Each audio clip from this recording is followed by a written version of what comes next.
Shalom Bapak Ibu Saudaraku.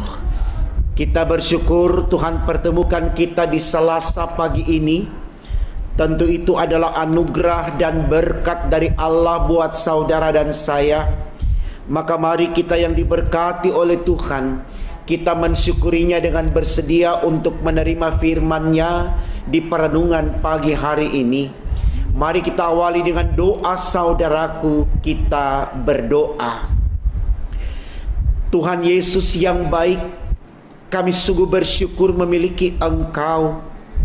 Engkau telah memberikan jaminan kehidupan kekal bagi kami, karena Engkaulah Tuhan dan Juru Selamat bagi kami.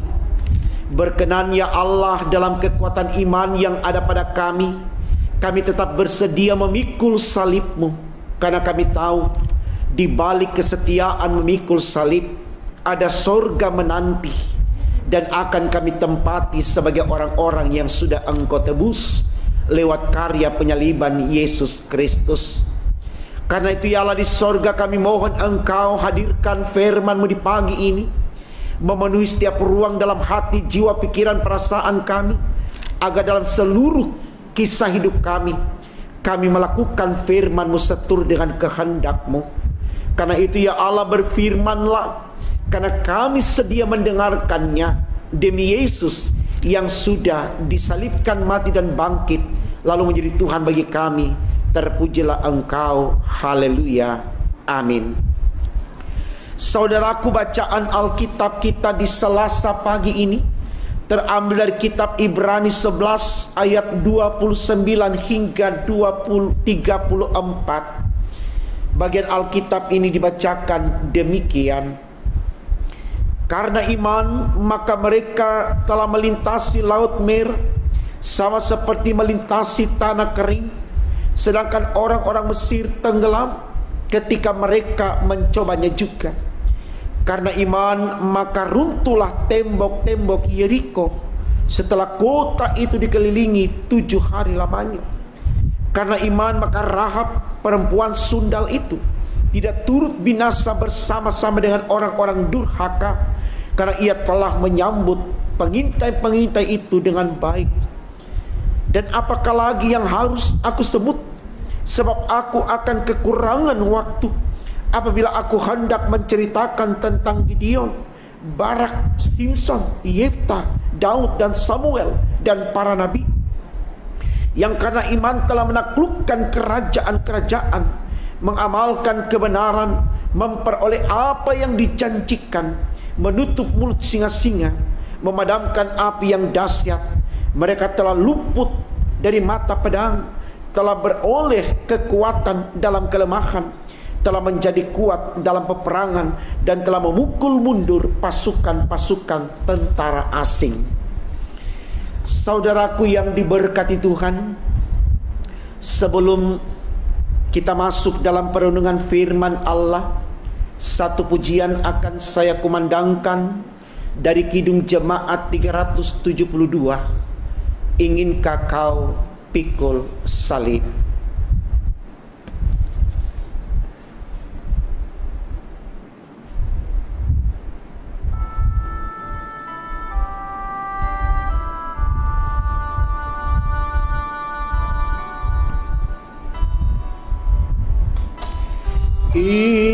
Inginkah kau ikut Tuhan, pikul salib? Jangan bimbang, jangan sungkan, ikut tabib. Pikulah salibmu saja, ikut terus hingga ke mahkota Raja Agung Kudus.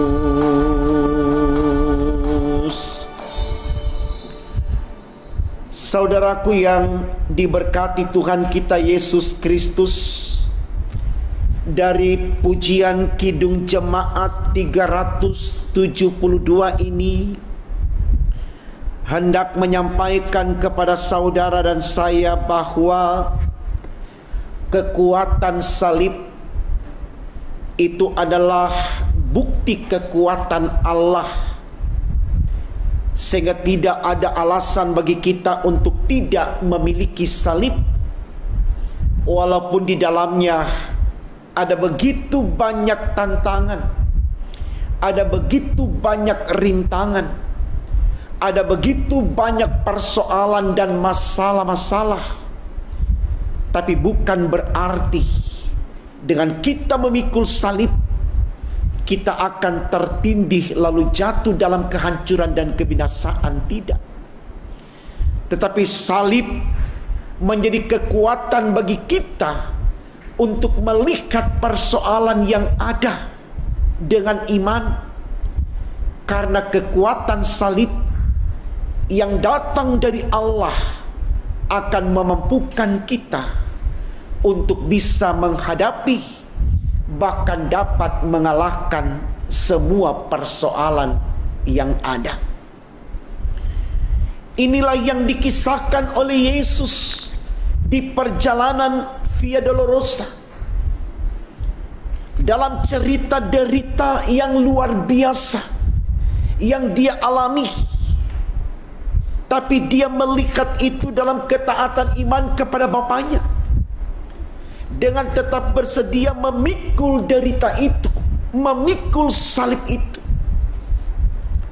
Walaupun mungkin sebagai manusia itu sangat menyakitkan, sangat memilukan hati, sangat menyedihkan. Tapi mari kita lihat saudaraku, buah dari kesetiaan memikul salib, Yesus dimenangkan. Yesus menjadi Tuhan, menjadi juru selamat bagi saudara dan saya. Bukankah ini sesuatu yang baik untuk kita teladani, supaya kita mulai berpikir bahwa penderitaan yang kita alami saat ini bukan hanya virus corona saja, tapi hal-hal lain yang terjadi dalam kehidupan kita. Entah itu masalah ekonomi, masalah pendidikan, masalah pergaulan, masalah sosial, dan lain sebagainya. Dengan setia memikul semuanya, dengan setia dalam iman menanggung semuanya, yang kita sebut kita bersedia memikul salib kita, maka di dalamnya Tuhan akan memberikan kelegaan, memberikan kelepasan kepada saudara dan saya. Itu yang mau disoroti oleh tema khotbah kita, saudaraku. Dikatakan di situ, kerjakan iman kita. Apa yang harus kita kerjakan di dalam iman kita saat kita menapaki kehidupan nyata di dunia ini, yaitu kesetiaan memikul salib. Karena apa saudaraku? Karena dunia ini identik dengan penderitaan. Karena dunia ini identik dengan persoalan. Karena di dalam dunia ini tidak ada yang kekal. Karena dunia ini disebut sesuatu yang fana, bukan sesuatu yang bakal.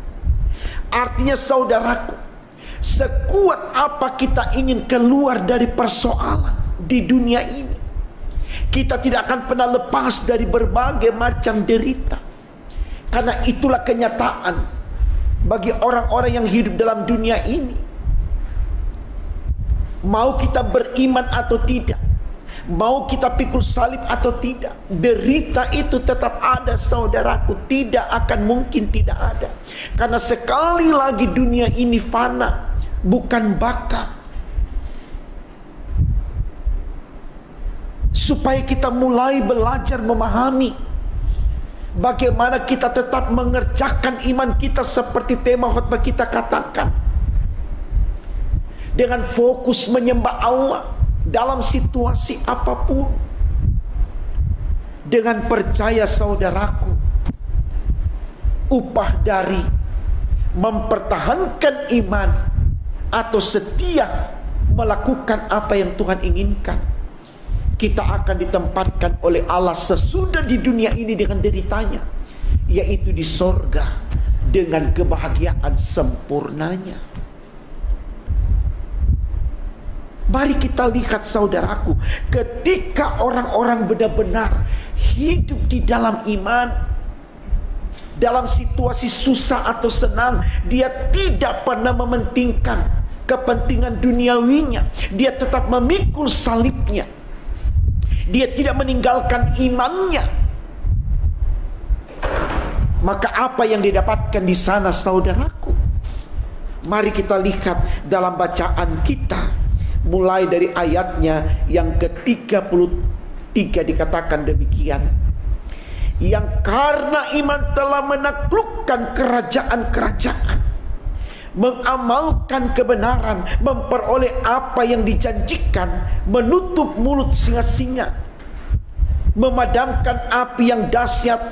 Mereka telah luput dari mata pedang, telah beroleh kekuatan dalam kelemahan, telah menjadi kuat dalam peperangan, dan telah memukul mundur pasukan-pasukan tentara asing.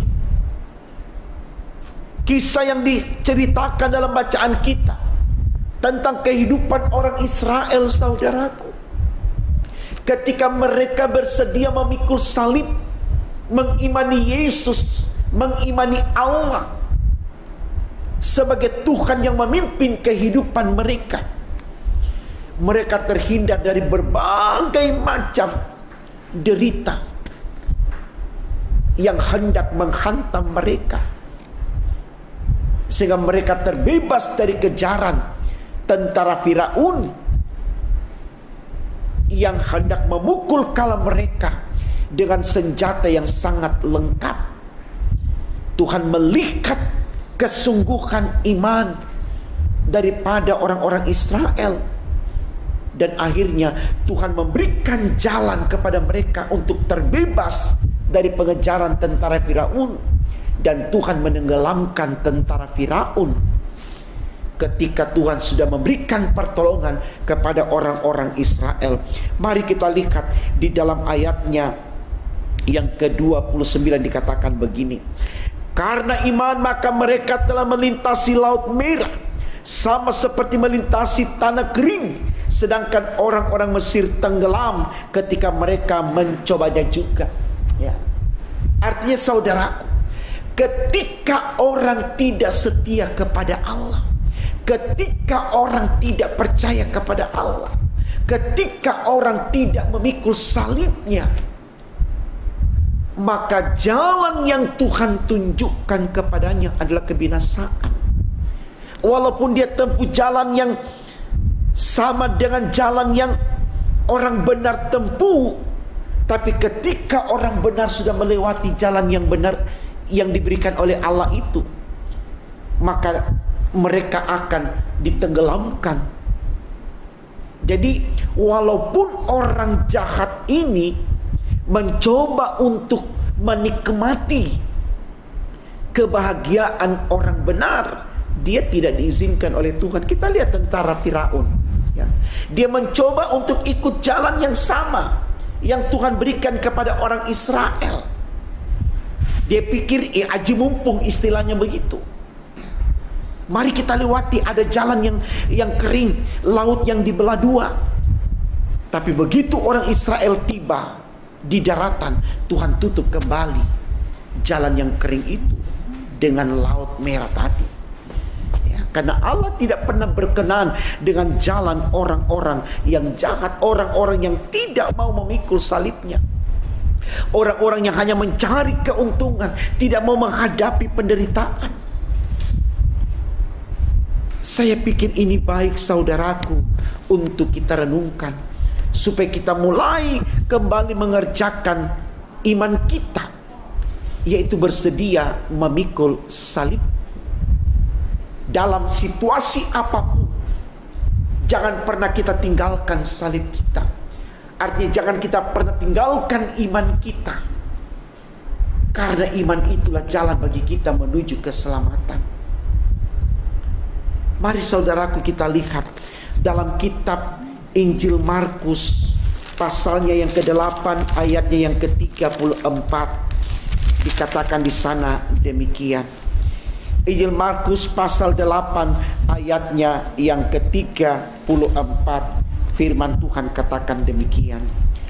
Lalu Yesus memanggil orang banyak dan murid-muridnya dan berkata kepada mereka, setiap orang yang mau mengikut aku, ya, garis bawahi kalimat setiap orang yang mau mengikut aku. Dikatakan di sana, ia harus menyangkal dirinya, ia harus memikul salibnya, garis bawahi saudaraku, dan mengikut aku. Jadi ada 3 hal yang harus orang percaya lakukan untuk dia kerjakan imannya seperti tema khotbah kita. Salah satunya adalah dia harus memikul salibnya. Ini sesuatu yang tidak mudah saudaraku, kalau kita pahami secara hurufiah. Karena tidak ada orang yang mau menderita, tidak ada. Tidak ada orang yang mau miskin, tidak ada orang yang mau susah, tidak ada orang yang mau dikucilkan. Tapi mau atau tidak, semua orang mengalami hal itu saudaraku. Makanya Tuhan Yesus dalam khotbahnya di bukit, yang pertama kali dia katakan apa? Berbahagialah orang yang miskin di hadapan Allah, karena mereka yang punya kerajaan sorga. Supaya orang-orang itu tahu, kemiskinan itu bukan murka dari Allah, kemiskinan itu bukan kebencian Allah.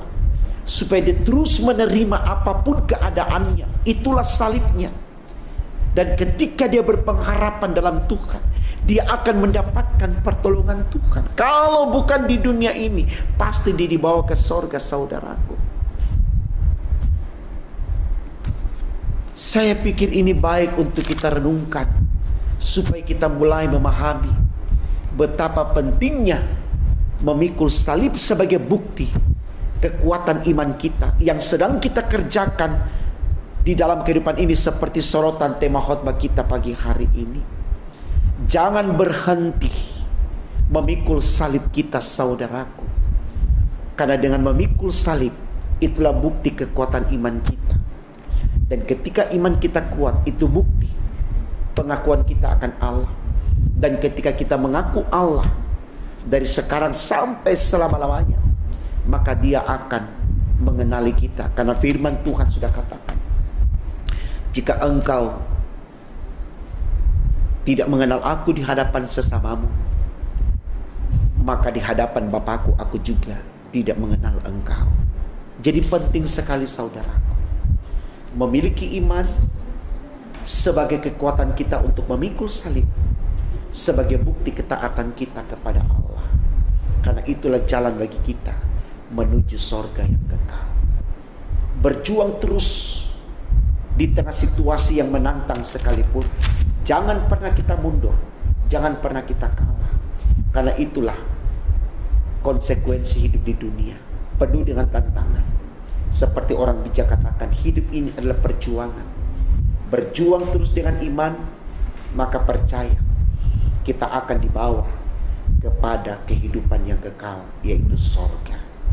Tuhan memberkati firman-Nya. Amin. Mari kita berdoa saudara. Terima kasih Tuhan, karena Engkau sudah memberkati kami di pagi hari ini. Berkenan firman-Mu yang kami renungkan Tuhan, membuat kami semakin yakin bahwa kami hidup dengan iman. Di tengah tantangan pergumulan seperti apapun, kami tetap siap memikul salib kami. Karena itulah bukti kekuatan iman kami. Dan itulah jalan bagi kami menuju ke rumah Bapa di sorga yang kekal. Tolong berkati kami terus Tuhan, pribadi, rumah tangga, keluarga. Agar kami dalam pertolongan Tuhan tidak akan selalu membelokkan jalan Tuhan. Karena kami tahu hanya jalan Tuhanlah yang akan membawa kami kepada keselamatan yang kekal. Berkati kami hari ini Tuhan, dengan segala kenyataan hidup yang kami alami. Karena kami tahu bersama dengan Tuhan tidak ada yang sia-sia. Semua itu adalah berkat bagi kami. Terima kasih Tuhan untuk apa yang kami yakini. Ampunkan salah dan dosa-dosa kami Tuhan. Dengarkan doa kami, sempurnakan dan kabulkan. Karena kami berdoa hanya dalam nama Tuhan Yesus Allah kami yang hidup. Haleluya, puji Tuhan. Amin.